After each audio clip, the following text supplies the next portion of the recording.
Если бы мы приучали свою семью и самих себя бережно относиться к ниспосланной свыше трапезе, то не оставалось бы в домах наших несъеденной, испорченной пищи. К примеру, ребенок оставил в тарелке недоеденную пищу. Объясните ему, как мы должны относиться к еде, ведь наш Господь будет спрашивать нас за это.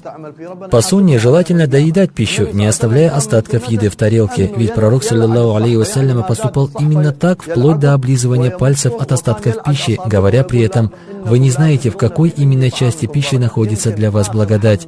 Возможно, что именно в последнем зернышке риса в тарелке наш Господь сохранил баракат, и именно в нем находится лекарство для нас.